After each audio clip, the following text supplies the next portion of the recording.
안녕하세요. 저는 윤남주입니다. 지금부터 중국 강의를 시작하겠습니다. 일단 저는 중국의 덩샤오핑과 중국의 경제발전 그리고 그 경제발전에 대하여 세계에 준 영향을 배울 것입니다. 덩샤오핑에 대해 공부하기 위해서는 먼저 현대 중국을 연 3명의 지도자에 대해 배워야 되는데 3명의 지도자 중 1명은 먼저 순원은 시대혁명으로 민주정부를 수립하였으나 군대화에 실패한 사람입니다.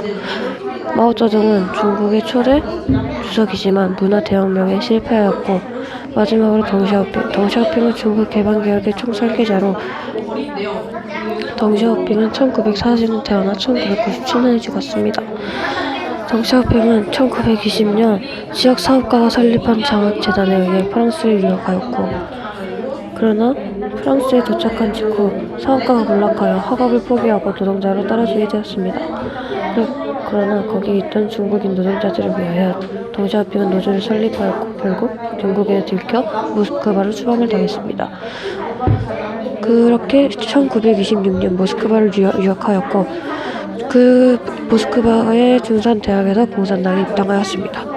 그렇게 1927년 혁명활동 시기 중국에 돌아왔을 때는 국민당과 공산당 간 내전이 벌어지던 시기였습니다. 그때 덩샤오핑은 강인한 체력과 정신력을 기를 수 있었습니다. 1952년 마오쩌둥 집권기 요직 진출 중화민주공화국 수립 후 첫 과제는 경제 건설인데 중국인은 자산이 턱없이 부족하였기 때문에 결국 소련으로부터 경제 지원을 받을 수밖에 없었습니다. 그러나 소련의 스탈린 사망 후 일어난 스탈린 격화운동으로 인하여 소련과 중국의 갈등이 일어나게 되었죠. 중국의 입장에서 스탈린 격화운동은 사회주의를 배신하는 행위와 다름이 없었기 때문에 소련과 중국은 갈등이 붙을 수밖에 없었습니다.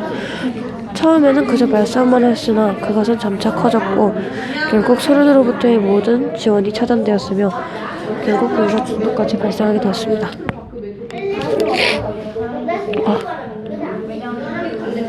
그걸 본 마오쩌둥은 소련의 지원 따위 받지 않겠다. 인민의 의지와 적극성으로 성공시켜야겠다라는 마음으로 노동에 집중하는 동안 경제성장 운동인 대약진 운동을 실시했습니다. 그러나 결과는 대실패였습니다. 3년간 대무작으로 인하여 약 4천만 명이 사망하게 된 것입니다. 그것에 대해 류사오찌는 마오쩌둥에게 책임을 져야 한다고 책임을 물으라고 부추겼고 결국 마오쩌둥에서 류사오찌로 정권이 교체되었습니다. 그렇게 정권을 쥔 류사오찌는 덩샤오핑과 함께 경제보복운동을 했습니다. 그러나 그것을 지켜보던 마오쩌둥은 류사오찌와 덩샤오핑의 정치는 잘못되었다. 정치를 바꿔야 한다며 문화대혁명을 일으켰습니다. 문화대혁명이란 마오쩌둥에 의해 주도된 국사회주의 운동으로 처음에는 공산당과 얘기를 하였으나 공산당은 미동의를 하였기 때문에 결국 학생을 동원하게 되었습니다. 그렇게 결국 류사오찌가 사망하고 덩샤오핑은 중앙위원회에서 쫓겨났지만 복직하게 되었습니다. 그렇게 이러저러한 일로 덩샤오핑이 정권을 쥐고 개혁개방에 착수하는 날이었는데 1978년 그는 개혁개방 접수에 시작하였습니다. 당시 덩샤오핑의 나이는 74세였는데 그 당시에는 100세 시대도 아니었기 때문에 그는 정신적으로도 신체적으로도 힘들 나이였습니다. 그러나 그는 개혁개방에 착수했습니다. 그 이유는 프랑스 유학 경험이 낳은 열망 때문이었습니다. 정치인은 폴리티션과 스테이스맨이라는 두 가지의 영어로 나뉩니다. 폴리티션은 당선만을 생각하는 정치인이고 스테이스맨은 다음 세대를 걱정하는 정치인. 덩샤오핑은 스테이스맨에 해당하였습니다. 덩샤오핑은 실용주의였습니다. 사회주의는 목적을 이루기 위한 수단일 뿐 목적이 아니다. 라고 생각했습니다. 덩샤오핑의 하나의 목표는 경제 발전이었습니다. 경제 발전을 위한 두 개의 기본은 공산당 연도, 공산당 일당제를 포기하면 안 된다는 것. 권력 분립에 따른 민주주의 체제는 비효율적이라며 혐오한 것이 덩샤오핑이었습니다. 두 번째 기본은 개혁개방입니다. 개혁개방 시 주의할 점 두 가지가 있는데, 첫 번째 저항 세력의 도전, 두 번째 민주화의 요구가 있습니다. 저항 세력의 도전은 사상해방으로 기존 이론을 비판하고 재교육하면 되는 것이었지만, 민주화의 요구는 억압하였습니다.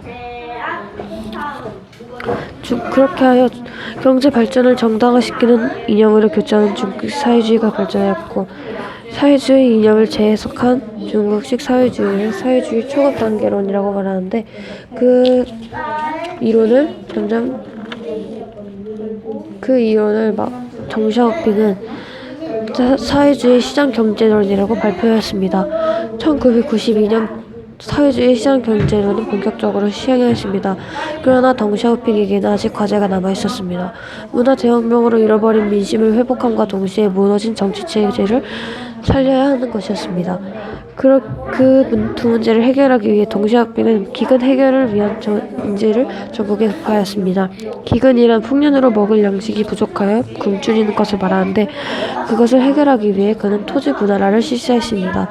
집단 농장을 분할하여 가구마다 분양하고 알아서 농사를 지으는 먹고 사는 대신 세금을 면제해주겠다는 조건으로 토지를 나눠주었습니다. 그렇게 가구별 영역이 시작되었고 결과는 대성공이었습니다.